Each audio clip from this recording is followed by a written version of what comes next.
رہے سلامت سنی دعوت اسلام میرے خواجہ رہے سلامت سنی دعوت اسلام وعلى آله وأصحابه أجمعين أما بعد فأعوذ بالله من الشيطان الرجيم بسم الله الرحمن الرحيم لا يستوي منكم من أنفق من قبل الفتح وقاتل أولئك أعظم درجة من الذين أنفقوا من بعد وقاتلوا وكلا وعد الله الحسنى والله بما تعملون خبير صدق الله العلي العظيم.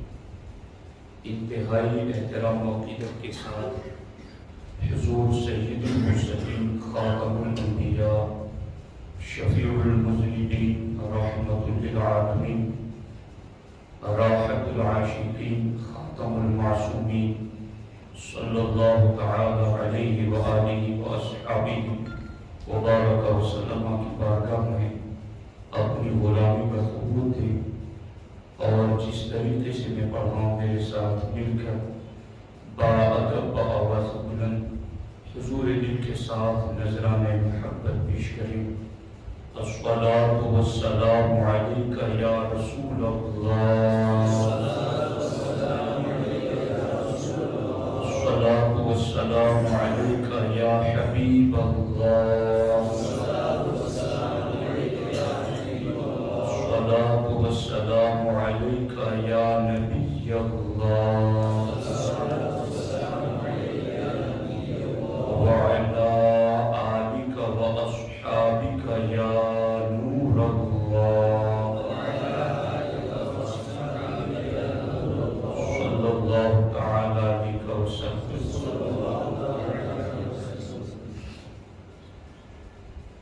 دوستان محترم، 22 رجب المرجب کو امیر المومنین سیدنا امیر معاویہ رضی اللہ تعالی عنہ کے عرس کی تاریخ ہے. اسی مناسبت سے حالات زمانہ اور اس کے تقاضوں کے لحاظ کو سامنے رکھتے ہوئے چند باتیں آپ کی خدمت میں عرض کرنا چاہتا ہوں. صحابی کسے کہتے ہیں اور صحابی رسول علیہ السلام کا درجہ اور مرتبہ کیا ہوتا ہے؟ سرکار اعلیٰ حضرت امام اہل سنت امام محمد رضا محدث بریلوی علیہ الرحمہ فتاوی رضویہ شریف کی جلد نمبر 29 میں صحابی کی تعریف کرتے ہوئے ارشاد فرماتے ہیں: صحابی ہر وہ مسلمان ہے جو حالت اسلام میں اس چہرہ خدا نما کی زیارت سے مشرف ہوا اور اسلام ہی پر دنیا سے گیا. اس چہرہ خدا نما یعنی مصطفیٰ جان رحمت صلی اللہ علیہ وسلم جن کا وجود خدا کے جلووں کی یاد دلاتا ہے. جس مسلمان نے اس چہرے خدا نما کی زیارت کا اور ان کی صحبت اور سنگت کا شرف حاصل کر لیا اور اسلام ہی پر دنیا سے گیا، اسے صحابی رسول علیہ السلام کہتے ہیں. صحابی کا معنی لغت میں صحبت اور سنگت اختیار کرنے والا ہوتا ہے، اور اصطلاح شریعت میں شریعت کی زبان میں جنہیں مصطفیٰ جان رحمت صلی اللہ علیہ وسلم کی صحبت کا شرف ملا اور اسلام ہی پر دنیا سے ان کا خاتمہ ہوا، انہیں صحابی رسول علیہ السلام کہتے ہیں. صحبتیں رنگ رکھتی ہیں. الصحبت مؤثرۃ، صحبتیں افیکٹو ہیں. آدمی جس کی سنگت میں بیٹھتا ہے اس کے کچھ نہ کچھ اثرات اس کے اوپر مرتب ہوتے ہیں.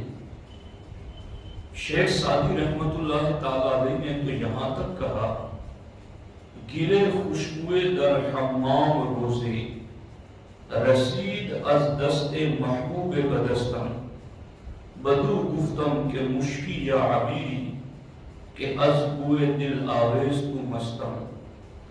شیخ سعدی کہتے ہیں کہ ایک دن میں نے حمام میں خوشبودار مٹی سے پوچھ لیا کہ مشکی یا عبیری، کہ تو مشک ہے یا عنبر ہے۔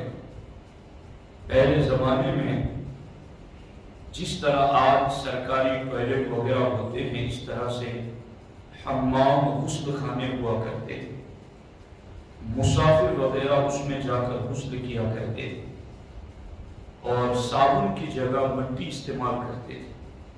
ابھی بھی کچھ بزرگ ایسے ہوں گے جنہوں نے بچپن میں مٹی استعمال کی ہوگی۔ تو شیخ سعدی فرماتے ہیں کہ حمام غسل خانے میں خوشبودار مٹی سے میں نے پوچھا کہ مشکی یا عبیری، کہ تو مشک ہے یا عنبر ہے، از بوئے دل آویز تو مستم، کیونکہ میں تیری خوشبو سے مست ہو رہا ہوں۔ بگفتہ، تو اس مٹی نے مجھے جواب دیتے ہوئے کہا، من گلے ناچیز بودم ولیکن مدت باکل نششتم، میں تو ایک ناچیز مٹی ہوں مگر میں نے ایک مدت تک پھولوں کی صحبت اختیار کر لی۔ جمال ہم نشین در من اثر کر، وگرنہ من ہما خاکم کے رستم۔ جس کی صحبت میں بیٹھی تو پھر اس کا رنگ ڈھنگ مجھ میں آ گیا، ورنہ میں تو وہی مٹی تھی جسے لوگ پاؤں سے رونگتے ہوئے گزرتے، ایک ناچیز مٹی تھی، مگر آج مجھ میں جو خوشبو کا جمال اتر آیا ہے تو یہ میرے ہم نشیب اور سنگت و صحبت کا نتیجہ ہے کہ پھولوں کی صحبت میں بیٹھنے کی وجہ سے مجھ میں یہ اثر آ گیا۔ اسی طریقے سے آپ خوشبودار تیل استعمال کرتے ہیں تو جس تیل کو پھولوں کی صحبت میں بسا دیا جائے تو ان گلوں کا اثر تیل میں بھی اتر آتا ہے۔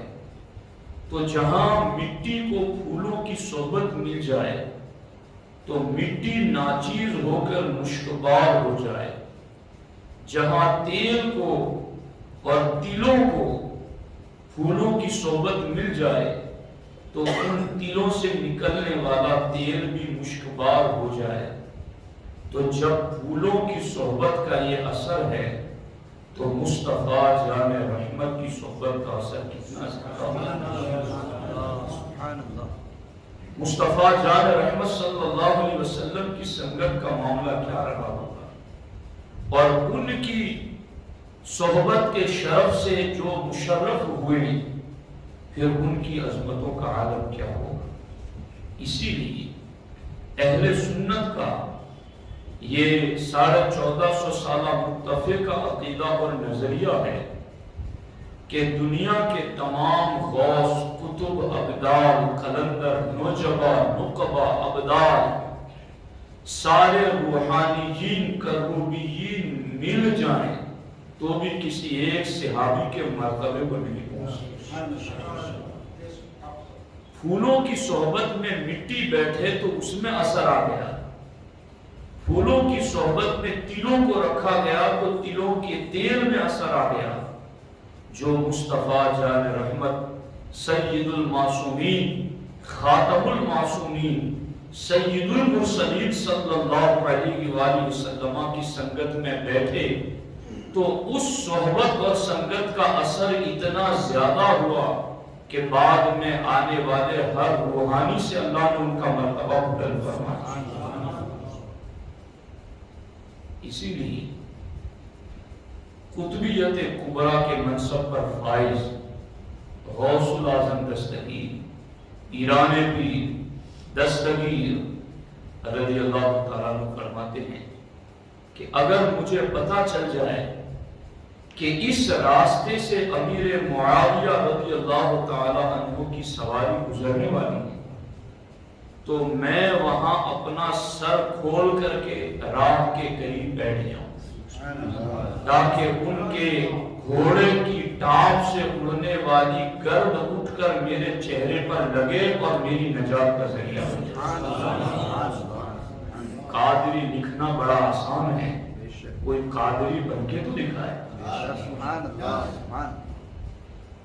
قادریت کسے کہتے ہیں؟ یہ ہے سچی قادریت۔ اب کوئی نسباً اپنے آپ کو قادری کہیں یا مشرباً اپنے آپ کو قادری کہیں، لازم ہے اس پر کہ غوث پاک کی تعلیمات کو جانے پڑھیں اور اس پر ایمان رکھیں اور اوروں تک پہنچائیں۔ اہل سنت کے جتنے بھی نظریات کے بارے میں آج کل باتیں ہو رہی ہیں، میں تو کہتا ہوں قادریوں کے سر پہ تو غوث پاک کا قدم ہے جی۔ کیا دبے جس پہ حمایت کا ہو پنجہ تیرا، شیر کو خطرے میں لاتا نہیں کتا تیرا۔ ہماری حمایت میں ہے غوث الاعظم دستگیر کی ذات۔ اسی لیے یہ بھی پوچھا گیا حضرت عبداللہ ابن مبارک سے کہ امیر معاویہ افضل ہیں یا عمر بن عبدالعزیز افضل ہیں؟ یہ عمر بن عبدالعزیز وہی ہیں جن کو امام شافعی خلیفہ راشد لکھتے ہیں، اور 4 اماموں میں تنہا امام شافعی سید امام ہیں۔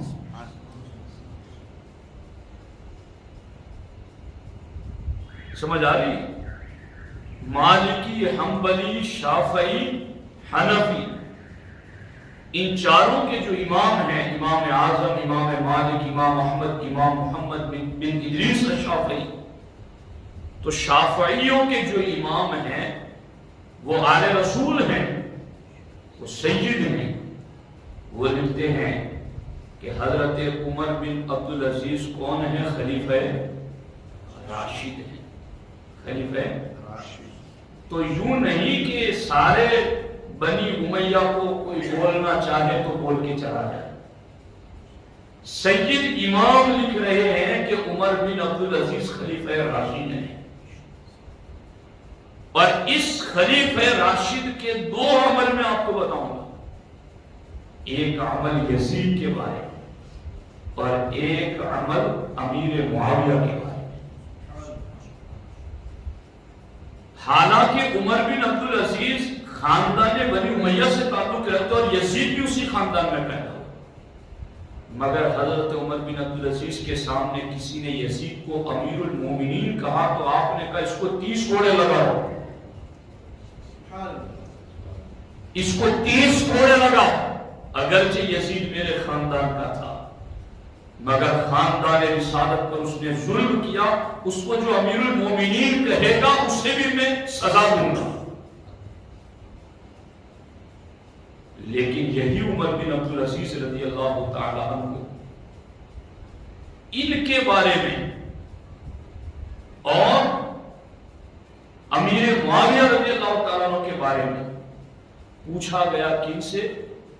حضرت امیر المومنین فی الحدیث عبداللہ ابن مبارک سے، اور ایک دوسری روایت میں دوسرے بزرگ کا نام، ان سے پوچھا گیا کہ عمر بن عبدالعزیز افضل ہے یا امیر معاویہ افضل ہے؟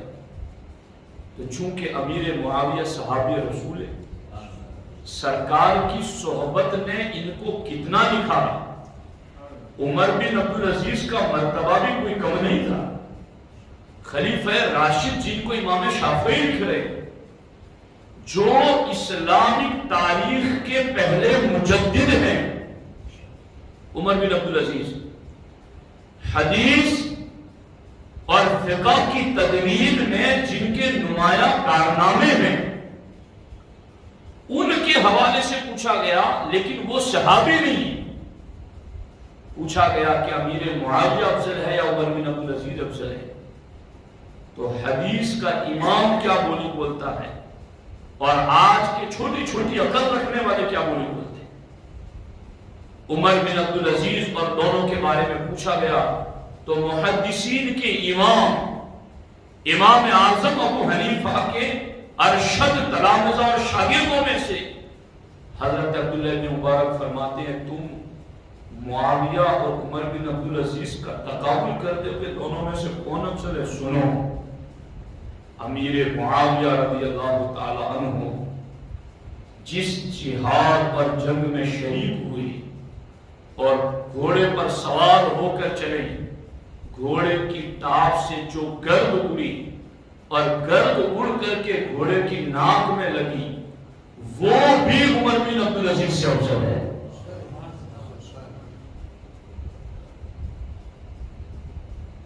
یہ کتنی بڑی بات ہے! یہ وہ کہہ رہے ہیں جو امیر المومنین فی الحدیث ہے، حضرت امیر معاویہ رضی اللہ تعالی عنہ۔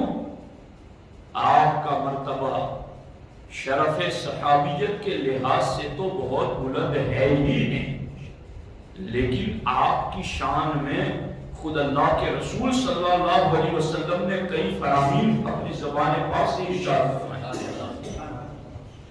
اللہم اجعلہ ہادیا مہدیا واہد بہ الناس، اے اللہ معاویہ کو ہادی بنا دے، معاویہ کو مہدی بنا دے، معاویہ کے ذریعہ لوگوں کو ہدایت عطا فرما۔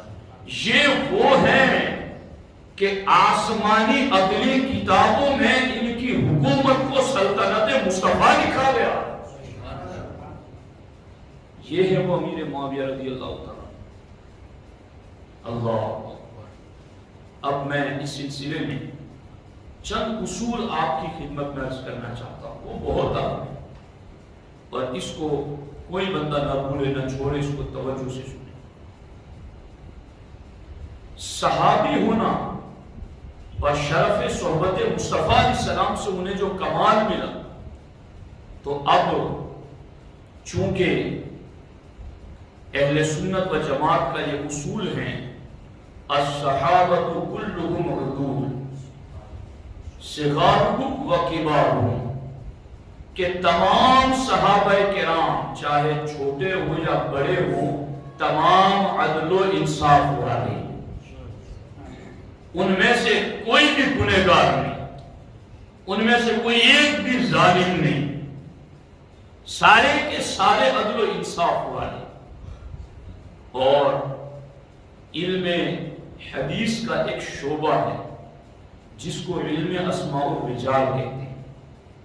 علم اسماء الرجال میں ہوتا کیا ہے کہ راویہ نے حدیث پر نقد و جرح ہوتی ہے، یعنی یہ جو حدیث ہم پڑھ کے سناتے ہیں کہ فلاں نے فلاں سے سنا، فلاں نے فلاں سے سنا، فلاں نے فلاں سے سنا، فلاں نے صحابی رسول سے سنا، انہوں نے اللہ کے رسول سے سنا، تو یہ جو فلاں فلاں ہوتے ہیں ان پر علم اسماء الرجال میں ڈسکس ہوتی ہے، ان کے جو حالات ہوتے ہیں ان پر گفتگو ہوتی ہے کہ یہ جس نے حدیث ہم تک پہنچائی ہے اس کا استاذ کون تھا، اس نے پڑھا کن سے تھا، یہ جوانی میں کیسا، بزرگی میں کیسا، جب یہ حدیثیں لکھوا رہے تھے اس وقت کہیں بھولنے کی انہیں بیماری تو نہیں تھی، کہیں انہیں وہم تو نہیں ہو جاتا تھا، کہیں ان میں کوئی عیب تو نہیں تھا۔ یہ سارا ڈسکس راویہ حدیث پر ہوتا ہے،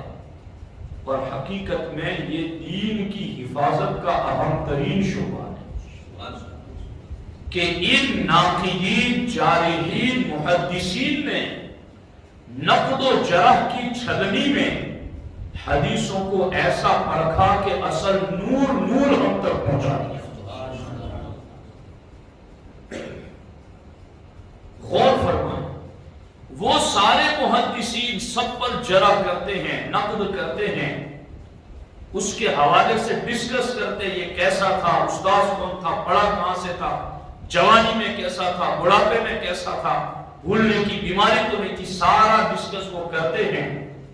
مگر جہاں یہ لفظ آ جائے رجل من اصحاب رسول اللہ صلی اللہ علیہ وسلم یا انہو قد صحیب النبی صلی اللہ علیہ وسلم، جہاں یہ لفظ آ جائے کہ یہ حدیث بیان کرنے والے وہ ہیں جنہیں نبی کی صحبت کا شرف ملا، جنہیں نبی کی سنگت میں بیٹھنے کا شرف ملا، تو تمام محدثین کا اس بات پر اتفاق ہے کہ وہ قلم اٹھا کر کے یہ کہتے ہیں ان پر نقد و جرا اور ڈسکس کرنا کہ یہ کیسے تھے یہ ہمارا حق ہی نہیں ہے، نبی کی صحبت نے ان میں سے ہر ایک کو عادل ہی بنا دیا۔ تو جب ہر صحابی نقد و جرا سے پاک ہے اور یہ علم اسماء الرجال کے ماہرین کہہ رہے ہیں، تو میں کن لفظوں سے ان لوگوں کو خطاب کروں جو آج امیر معاویہ پر لعن طعن کر رہے ہیں؟ تمہارا منہ ہے کہ تم امیر معاویہ پر بات کرتے ہو؟ عابد صاحب اور ہم لوگ ابھی ایک سفر میں تھے گلبرگہ شریف، تو راستے میں ایک ٹرین میں جو واقعہ پیش آیا تھا، تو ایسے کئی شتوں بڑے گھوم رہے ہیں جو تصوف کے نام پر اور طریقت کے نام پر ان باتوں سے انحراف اور بغاوت کر رہے ہیں کہ جو 1400 سالہ وراثت ہے۔ اور ہماری قوم کا معاملہ یہ ہے کہ انہیں کچھ نہیں دیکھنا ہم نے مرید کس سے بننا ہے، پیر کسے بنانا ہے۔ اعلیٰ حضرت نے اسی لیے کہا تھا کہ پیر کی 4 شرطوں میں ایک شرط یہ کہ اس کے پاس اتنا علم ہو کہ اپنی ضرورت کے مسائل کتابوں سے نکال سکے۔ اور بعض علماء نے یہ بھی لکھا کہ یہاں کتابوں سے مسائل نکال سکے، اس کا مطلب یہ نہیں کہ گجراتی اردو زبان سے کتابوں، وہ عربی زبان سے، عربی کتابوں سے وہ مسائل نکال سکے، اتنی اس میں صلاحیت ہو تو جا کر کے اس سے کو پیر بنا اور اس سے مرید بنا۔ اب جسے عقائد کے بارے میں پتہ نہیں، جب میں مولانا الطاف صاحب کو تفسیر قرطبی کے حوالے سے اس سفر میں بتا رہا تھا کہ حضرت دیکھیے امام قرطبی نے لکھا ہے کہ رافضیوں کے 12 فرقے ہیں اور 12 فرقوں میں سے 10واں فرقہ لاعنیہ ہے، اور لاعنیہ فرقہ وہ ہیں، امام قرطبی لکھتے ہیں، جو امیر معاویہ پر لعن طعن کرتے ہیں۔ تو امام قرطبی نے لکھا کہ وہ رافضی ہیں، سنی نہیں ہیں، جو سیدنا امیر معاویہ پر طعن کرتا ہے، ان پر برا بھلا کہتا ہے، ان کے حوالے سے بدگمانی رکھتا ہے۔ میں نے جب مولانا الطاف صاحب کو یہ بتایا تو نیچے ہی وہ پیر صاحب لیٹے ہوئے تھے، حالانکہ رات کو ہمارے ساتھیوں نے ان کو سونے کے لیے جگہ فراہم کی تھی، لیکن جب ہم لوگوں کا اترنے کا وقت آیا تو انہوں نے، جب میں اترا تو مجھے پوچھا انہوں نے کہ آپ مولانا کو کچھ بتا رہے تھے معاویہ کے حوالے سے رضی اللہ تعالیٰ۔ میں نے کہا کہ ہاں امام قرطبی نے یہ لکھا ہے، کہا لیکن ہم ان کو نہیں مانتے۔ اور پھر انہوں نے کہا کہ ہم چونکہ صوفی مشرب سے تعلق رکھتے ہیں اس لیے ہم انہیں نہیں مانتے۔ میں نے کہا آپ مخدوم پاک کو مانتے ہیں؟ انہوں نے کہا ہاں ان کو مانتا ہوں۔ میں نے کہا مخدوم پاک نے لطائف اشرفی میں لکھا ہے کہ جو امیر معاویہ پر طعن کرے وہ سنی نہیں، وہ رافضی ہیں۔ آپ کس صوفی مشرب کی بات کرتے ہیں؟ میں صوفیاء کے سرخیل امام مخدوم پاک کی بات سنا رہا ہوں۔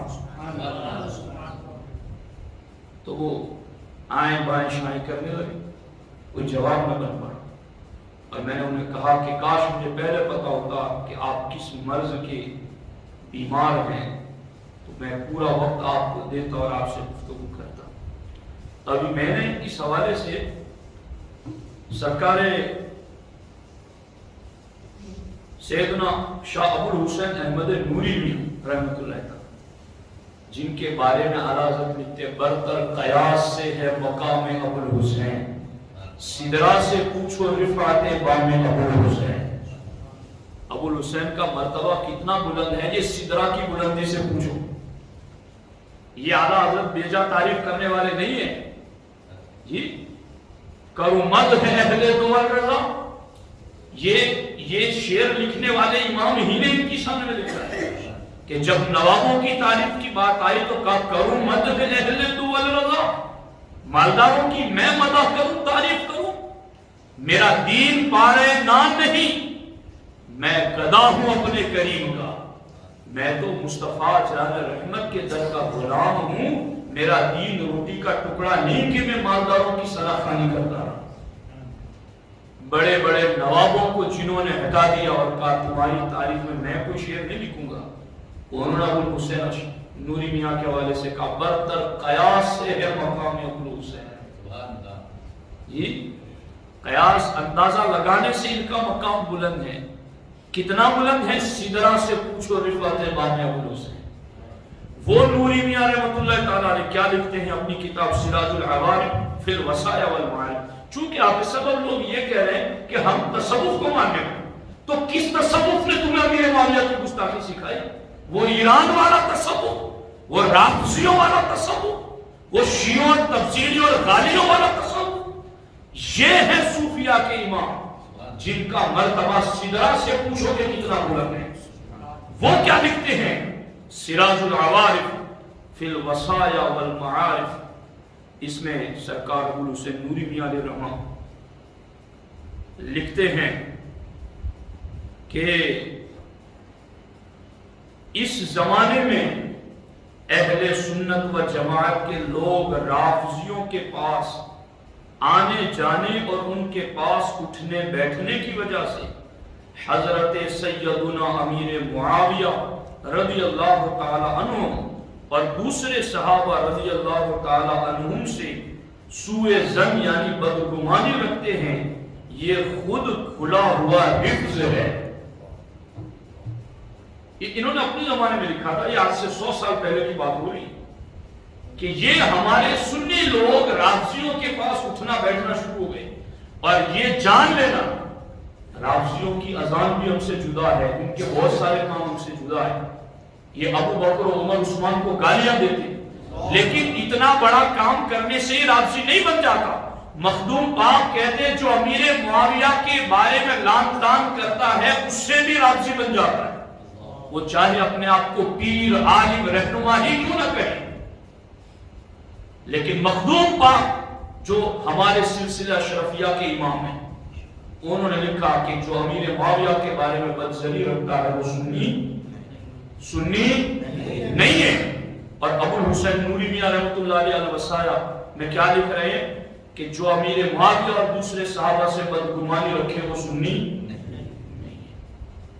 میں تو یہ کہتا ہوں سنیوں تمہیں سمجھا رہا، ایک زمانہ ہم نے ایسا بھی گزارا اور دیکھا کہ جہاں بدعقید وہابی دیوبندی اپنی بدعقیدگی پھیلاتے تو ہم وہاں جا کر امام حسین کا ذکر کرتے اور پھر ہم چیک کرتے کہ یہ سنی ہے کہ نہیں۔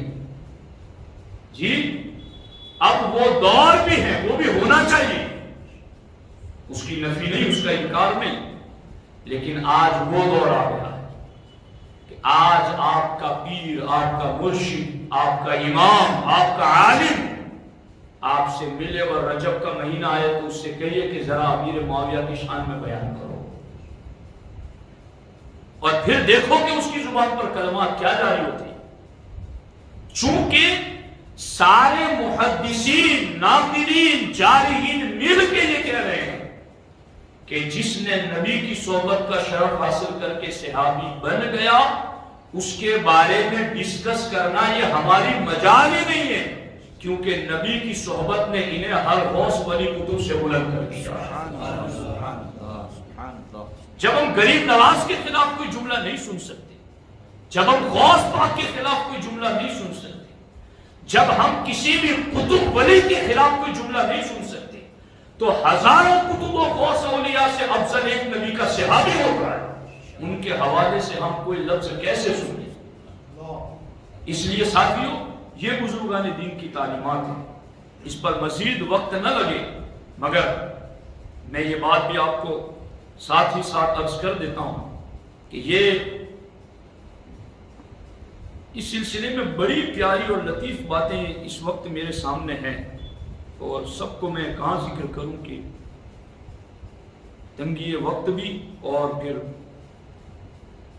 دیکھیے کتنی پیاری بات لکھی ہے احیاء العلوم کی شرح اور اس کو میں جوڑ کے بیان کروں گا سب سنابل شریف کے ساتھ، اور یہ دونوں کو آپ کمپلیٹلی ذہن حاضر رکھ کر کے سب سنابل شریف بارگاہ رسالت علی صاحبہ الصلاۃ والسلام میں مقبول کتاب، اور صرف اسی ایک کتاب کی وجہ سے بعض علماء نے میر عبد الواحد بلگیرامی کو مجدد لکھا ہے۔ اس کتاب میں میر عبد الواحد بلگیرامی ایک حدیث ذکر کرتے ہیں، اذا رویتم بالحدیث فعلیکم بالقرآن ان کان موافقا فاقبلوه والا فردوه۔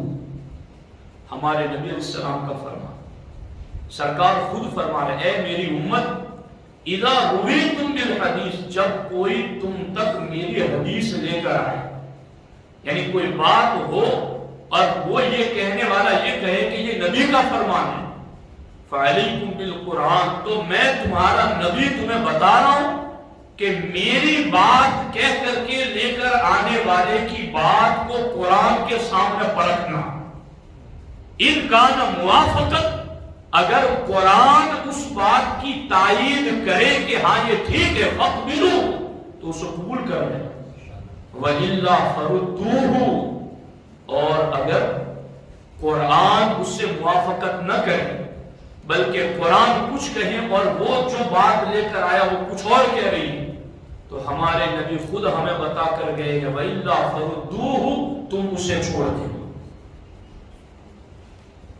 اب لوگ حضرت امیر معاویہ کے خلاف تاریخ کے تنکے لے کر آتے، تاریخ کی حیثیت میں سمجھانے کے لیے ایک لفظ بولوں جو میرے اکابر کی کتابوں میں لکھا ہے کہ تاریخ کی حیثیت وہی ہے جو آج کل اخباروں کی حیثیت ہے۔ آج کل آپ اخبار پڑھتے ہیں تو آپ کو پتا چلتا ہے کہ کتنا سفید سفید جھوٹ کھلے دنوں بول رہے ہیں۔ تاریخ میں کچھ اس سے ڈبل باتیں نہیں ہیں۔ جس دور میں تاریخ لکھی گئی بالعموم سلطنت اور حکمرانوں کے دباؤ میں لکھی گئی، اور پھر تاریخ کے لیے وہ اہتمام نہیں جو حدیث کے لیے اہتمام ہے۔ تاریخ کہاں کس نے سنا کس سے سنا بس لکھ دیا، وہ کیا ہے رتب و یابس سچا جھوٹا کہاں تک تھی کس نے کہا، مورخین اس پہ ڈسکس ہی نہیں کرتے۔ ہمارے نبی ہمیں یہ بتا کر گئے ہیں کہ میری حدیث کا نام لے کر کے بھی کوئی تمہارے پاس بات لے کر آئے اور وہ قرآن سے ٹکرائے تو میں نبی بتا کر جا رہا ہوں اسے چھوڑ دینا۔ جب نبی کا فرمان بتا کر کوئی لے کر آئے اور قرآن سے ٹکرائے تو چھوڑنے کا حکم نبی خود بتا کر گئے ہیں، تو پھر تاریخ کی تو حیثیت ہی کیا ہے قرآن کے مقابلے میں؟ قرآن کیا کہتا ہے؟ قرآن کہتا ہے وَكُلًّا وَعَدَ اللَّهُ الْحُسْنَى، میرے محبوب فتح مکہ سے پہلے جو ایمان لائے یا بعد میں ایمان لائے اللہ نے ہر کسی کو جنتی بنا دیا۔ رضی اللہ عنکم ورضوا عنہ، اللہ ان سب سے راضی اور وہ خدا سے راضی۔ اولئک عنہا مبعدون، یہ سارے کے سارے جہنم سے دور رہیں گے۔ لا یسمعون حسیسہا، یہ جہنم کی بھنک بھی نہ سنیں گے۔ یہ تیری سنگت اور صحبت میں بیٹھ کر شرف صحابیت سے مشرف ہونے والے اتنے کامل ہیں۔ اولئک کتب فی قلوبہم الایمان، میرے محبوب ان کے دلوں پر خدا نے ایمان لکھ دیا۔ وزینہ فی قلوبکم الایمان، اللہ نے ایمان نقش ہی نہیں کیا، رب فرماتا ہے میں نے ایمان کو ان کے دلوں میں سوار دیا۔ یہ وہ صحابہ کرام ہیں وَقَرَّهَ إِلَيْكُمُ الْكُفْرَ وَالْفُسُوقَ وَالْعِصْيَانَ، کہ ہر صحابی کے دل سے اللہ نے کفر بھی دور کر دیا، فسق بھی دور کر دیا، گناہ بھی دور کر دیا۔ قرآن جن کی پاکی کے خطبے بیان کر رہا ہو اس کے سامنے اگر کوئی تعریف کے تنکے لائے تو ہمارے سامنے تو ہمارے نبی یہ بتا کر گئے ہیں کہ میری بات بھی کوئی کہہ کر لائے اور قرآن سے ٹکرائے تو میری امت میں تمہارا نبی تمہیں بتا کر جاتا ہوں کہ اس میرے فرمان کو بھی چھوڑ دینا، قرآن کو اختیار کرنا، تو جب قرآن کے مقابلے میں حدیث ٹکرا رہی ہو تو حدیث کو چھوڑنے کا حکم ہے، تو تاریخ کی تو کوئی حیثیت ہی نہیں ہے۔ لوگ تاریخیں پیش کرتے ہیں، فلاں تاریخ میں یہ لکھا ہے، فلاں تاریخ میں یہ لکھا ہے، ان سے کہو قرآن کی فلاں آیت میں یہ لکھا ہے، قرآن کے فلاں پارے میں یہ لکھا ہے، قرآن کی فلاں سورت میں یہ لکھا ہے۔ تم تاریخ کے تنکوں سے قرآن پر، یہ میرے سامنے علماء بیٹھے جو درسگاہ میں پڑھاتے ہیں، ان کو پوچھئے کہ قرآن پر زیادتی کرنے کے لیے حدیث بھی چاہیے تو کس درجے کی چاہیے، اجمال کی تفسیر بھی چاہیے تو کس درجے کی چاہیے، نسخ کے لیے کوئی ناسخ حدیث بھی چاہیے تو کس درجے کی چاہیے۔ یہ کوئی کھیل ہے کہ مجاور بن گئے اور بس نام منسوب کر دیا کسی ولی کی طرف اور بات وہ کرنے لگے جو 1400 سال کی وراثت کا انکار ہو رہا ہے؟ ایسا ہرگز نہیں ہونے دیا جائے گا، کیونکہ ہمارے نبی یہ فرما کر گئے ہیں، لا یزالون لا تزالون طائفۃ من امتی قائمون علی الحق۔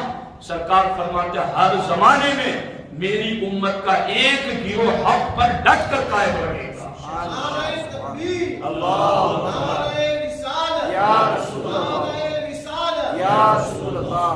دوستان محترم، اس سلسلے میں سرکار اعلیٰ حضرت امام اہل سنت امام احمد رضا مودی سے بریلوی علیہ رحمہ فتح رضویہ شریف میں لکھا کہ اگر تم تاریخ کے تنکوں کو لا کر صحابہ کی شان مجروح کرنا چاہو گے تو پھر انبیاء کرام بھی نہ بچ سکیں گے، کیونکہ نبیوں کے بارے میں بھی تاریخوں میں تو ایسا لکھا ہوا ہے، جبکہ نبی تو معصوم ہوتے ہیں۔ تو اس لیے امیر معاویہ اس دروازے کی کنڈی ہے جس کنڈی نے ہر صحابی کی عظمت و شرف پر پہرا دیا ہے۔ اب یہاں احیاء العلوم کی شرح، احیاء العلوم کس کی لکھی ہوئی؟ امام غزالی کی لکھی ہوئی، جو اپنے دور کے مجدد ہوئے۔ اب لوگ باتیں کہاں کی لاتے ہیں؟ میں مجددوں کی باتیں سنا رہا ہوں۔ کیا لکھتے ہیں؟ ان نقلت حناۃ فلیتدبر العاقل النقل وطریق۔ لکھتے ہیں اگر کوئی وحشت ناک بات کسی نے نقل کر دی ہے تو کیا کرے؟ فلیتدبر عاقل النقل وطریقہ، تو جو اپنے سر میں دماغ رکھتا ہو وہ غور کرے کہ نقل کیسی ہے۔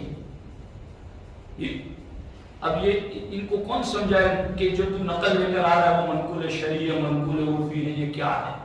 جی میں تو کہتا ہوں ایسے لوگ آئے تو پہلے تو تھوڑی دیر تک ان سے لطف ہی اٹھانا چاہیے، اس طرح کی گفتگو کر کے کہ جی آپ یہ نقل لے کر آئے ہیں تو یہ منقول ہے تو شرعی ہے یا عرفی ہے، کیا ہے، تاکہ انہیں پتا چلے کہ یہ کس لیول کی اور کہاں کی بات کر رہے ہیں۔ یہ دیکھو فرماتے ہیں کہ اگر کوئی ایسی وحشت ناک بات کسی نے نقل کر دی، لکھ دی ہے، تو جو اپنے سر میں دماغ رکھتا وہ غور کرے کہ نقل کیسی ہے۔ فَإِن ضَعُفَ رَدَّهُ، ضعیف ہو تو اسے رد کر دیں، جی ضعیف ہو تو اس کو۔ اعلیٰ حضرت تو کہتے ہیں کہ قرآن کی نص صریح کے مقابلے میں صحیح حدیث بھی آئے تو رد کی جائے گی۔ تاریخ کے تنکوں کو جوڑ رہے اور قرآن پر زیادتی کرنا چاہتے۔ اصل میں یہ اسی رخ پر مولانا روحی توجہ چاہتے، اسی رخ پر لے جانا چاہتے کہ یہ تاریخ کو مانیں گے، قرآن کو نہیں۔ وہی تو راپسی والا عقیدہ آ گیا، یعنی ڈائریکٹ انڈائریکٹ ان کی سازشوں کو سمجھنے کی کوشش کرنی چاہیے۔ اب یہ فرماتے ہیں اگر سر میں دماغ ہے تو غور کرے کہ وہ نقل جو لے کر آئے وہ کیسی ہے۔ فَإِن ضَعُفَ رَدَّهُ، اگر ضعیف ہو تو اسے رد کر۔ وَإِن ظَهَرَ، اور اگر ظاہر ہو یعنی ضعیف نہ ہو صحیح ہو۔ وَكَانَ آحَادًا لَمْ يَقْدَحْ فِيمَا عُلِمَ تَوَاتُرًا، تو فرماتے ہیں اور اگر ضعیف نہ ہو، ظاہر ہو، اور ایک یا چند اس کے راوی ہوں تو بھی وہ حضرات صحابہ کی اس شان و عظمت پر اثر انداز نہیں ہوگی جو شان و عظمت و شہیدت بیگی نصوص کہ جو شان و عظمت تواتر سے معلوم ہے اور قرآن مجید کی آیتیں جن کی شان کی گواہی دے رہی ہیں، اگر کئی راوی مل کر کے بھی وہ نقل لائے تو ان کی وہ نقل نہیں مانی جائے، ان کو یہی کہا جائے گا کہ یہ نقلی ہے اور قرآن اصلی ہے۔ تو ساتھیو، اس پر مزید اور بھی کئی باتیں ہیں، لیکن اب وقت بہت زیادہ ہو چکا ہے، اس لیے میں مزید گفتگو نہیں کرتا، لیکن یاد رکھنا 22 رجب المرجب شریف کو سیدنا امیر معاویہ رضی اللہ تعالیٰ عنہ کا یوم وصال اور اس کی تاریخ ایک بات اور عرض کرتے ہیں۔ کاتب وحی کے حوالے سے جب بات آتی ہے کہ حضرت امیر معاویہ کاتب وحی تھے، تو کچھ سنی نما ایسے ہیں کہ جو یہ کہتے ہیں کہ وہ کاتب وحی نہیں تھے، وہ تو سرکار کے منشی تھے، خط لکھنے والے تھے۔ جی میں نے کہا وہ خط لکھنے والے بھی تو تیرے تو نہیں تھے نا؟ جی ان کو کیا پتا کہ وحی مطلوع کیا ہے، وحی غیر مطلوع کیا ہے؟ جو ڈائریکٹ زبان رسالت سے کلمات سنتے تھے ان کی قطعیت وہی تھی جو قرآن کی قطعیت ہے۔ بس مطلوع اور غیر مطلوع کا فرق ہے کہ کسی نماز میں پڑھا جائے گا اور کسی نماز میں نہیں پڑھا جائے گا۔ باقی آپ غور کریں، چلو اگر مان بھی لیں، حالانکہ میرے پاس ابھی ایسی کئی روایتیں ہیں کہ جن میں یہ لکھا گیا کہ سرکار نے کاتبہ نے وہی تو کہیں رکھی، مگر حضرت امیر معاویہ اور حضرت زید یہ دونوں پرماننٹ رہتے تھے، یعنی زیادہ کتابت کا کام، لکھنے کا کام سرکار انہی سے لیتے تھے۔ اور اگر کوئی یہ کہے کہ قرآن کی کتابت نہیں کرتے تھے، یہ خط لکھتے تھے، تو خط بھی تو نبی ہی کے تو لکھتے تھے۔ اور اس پر میں ایک بات بتاؤں، حضرت عمر فاروق اعظم کے زمانے میں حضرت ابو موسیٰ اشعری رضی اللہ تعالیٰ ایک جگہ کے گورنر ان کو بنائے تھے حضرت عمر نے، تو سارا حساب کتاب کے رجسٹر لے کر آئے، اور اس وقت دربار خلافت کوئی شاہی محل نہیں ہوتا تھا، مسجد نبوی ہی دربار خلافت، وہاں بیٹھ کر کے سارا حساب کتاب چیک ہوتا۔ تو حضرت عمر کے پاس حضرت ابو موسیٰ اشعری رجسٹر لے کر آئے، تو رجسٹر میں بہت خوش خطی کے ساتھ لکھا ہوا تھا، یعنی بہت اچھے انداز میں لکھا ہوا تھا۔ تو حضرت عمر دیکھ کر کہنے لگے کہ یہ کس نے لکھا ہے؟ کہا یہ میرے منشی نے لکھا ہے۔ کہا وہ کہاں ہے؟ اسے بلاؤ۔ کہا حضرت وہ یہاں مسجد میں نہیں آ سکتا۔ حضرت عمر چونکے، کیا وہ جنبی ہے کہ مسجد میں نہیں آ سکتا؟ کہا نہیں حضرت وہ ایک عیسائی ہے۔ حضرت عمر چلا گئے غضب میں کہ تم نے عیسائی کو کاتب اور منشی کیسے بنا دیا؟ اسلام کی باتیں لکھنے کے لیے تم نے اس عیسائی کو کیسے بنایا؟ حضرت عمر کے سامنے حضرت ابو موسیٰ اشعری نے کہا حضور اس کے جیسا اچھا لکھنے والا کوئی اور نہیں تھا، اس لیے میں نے مجبوراً اس کو رکھا۔ تو حضرت عمر نے کہا اگر مان لو کہ وہ آج مر گیا تو تم کس سے لکھواؤ گے؟ کہا وہ تو پھر مجھے کسی اور سے لکھوانا پڑے گا۔ کہا آج ہی اس کو مرا ہوا جانا۔ سبحان اللہ۔ تو جس نبی کے در سے فیض پانے والے عمر کسی غیر مسلم کو کاتب نہ بنائے، اگر امیر معاویہ کے بارے میں کچھ خلش ہوتی تو نبی وحی کی کتابت کے لیے کیوں رکھتے؟ اپنے خطوط پر دعوت نامے لکھنے کے لیے کیوں رکھتے؟ کیا نبی کو بھی علم نہیں تھا کہ کل کیا ہونے والا ہے؟ اگر ان کے ان دبوسوں کو مان لیا جائے تو علم غیب پر بھی اعتراض ہو جائے۔ اس لیے ساتھیوں، امیر معاویہ رضی اللہ تعالیٰ عنہ وہ عظیم صحابی رسول ہیں جنہیں خلافت اور امامت کا حقدار امام حسن مجتبیٰ نے جانا، سبحان اللہ، اور انہیں خلافت دی۔ اگر آپ لوگ بیٹھے تو میں ایک اعلیٰ حضرت کی بس ایک آخری بار سنا دوں آپ کو، تو سن لیجئے، چونکہ بار بار یہ موقع آتے نہیں ہیں اور یہ بڑی ایمان لگتی بات اور اعلیٰ حضرت نے کی۔ اعلیٰ فرماتے ہیں ہاں ایک بات کہتے ہیں اور ایمان لگتی کہتے ہیں کہ ہم تو بحمد اللہ سرکار اہل بیت کے غلامان خانہ زاد ہیں اور مورثی خدمتگار، ہمیں امیر معاویہ رضی اللہ تعالیٰ عنہ سے کیا رشتہ، خدا نہ خواستہ ان کی حمایت بیجا کریں۔ یعنی بیجا بلا ضرورت ان کی حمایت کرنی ہوتی تو ہم کیوں کرتے؟ ہم تو مورثی اہل بیت کے غلام. اگر بیجا حمایت کی بات ہوتی تو ہم ان کی کیوں کرتے؟ مگر ہاں اپنی سرکار کی طرفداری اور حضرت امیر معاویہ کا خصوصاً الزام بدگویاں دریدہ دہن و بد زبانوں کی تہمتوں سے بری رکھنا منظور ہیں. کس کو منظور رکھنا ضروری ہے؟ کہ ہمارے شہزادے اکبر حضرت سبط اکبر حسن مجتبی رضی اللہ تعالیٰ عنہ نے حسب ارشاد اپنے جد امجد سید مرسلین صلی اللہ علیہ وآلہ وسلم کے بعد اختتام مدت خلافت راشدہ کے منہاج نبوت پر 30 سال رہی سیدنا امام حسن مجتبی کے 6 سال پر مدت خلافت ختم ہوئی. عین معرکہ جنگ میں ایک فوج جرار کی ہمراہی کے باوجود ہتھیار رکھ دیے بالقصد والاختیار اور امور مسلمین کا انتظام و انصرام امیر معاویہ کو سپرد کر دیا اور ان کے ہاتھ پر بیعت اطاعت فرما لی. اگر امیر معاویہ رضی اللہ تعالیٰ عنہ العیاذ باللہ کافر یا فاسق تھے یا ظالم جابر تھے یا غاصب جائر تھے تو الزام امام حسن پر آتا ہے کہ انہوں نے کاروبار مسلمین و انتظام شرع و دین با اختیار خود ایسے شخص کو تفویض فرما دیا اور خیر خواہی اسلام کو معاذ اللہ کام میں نہ فرمایا. تو اصل مسئلہ یہ ہے کہ اگر امیر معاویہ پر کوئی لعن طعن کرتا ہے تو اعتراض سیدھا امام حسن مجتبی پر آتا ہے. اور ہم ہیں اہل بیت کے خاندانی غلام، تو ان کو تہمتوں سے پاک رکھنے کے لیے معاویہ کی عظمت پر پہرا دینا ضروری ہے. اللہ تبارک و تعالی صحابہ کرام اور اہل بیت اطہار کے فیضان سے ہمیں معاف فرمائے اور اللہ ان کے نقش قدم پر چلنے کی توفیق عطا فرمائے. السلام علیکم.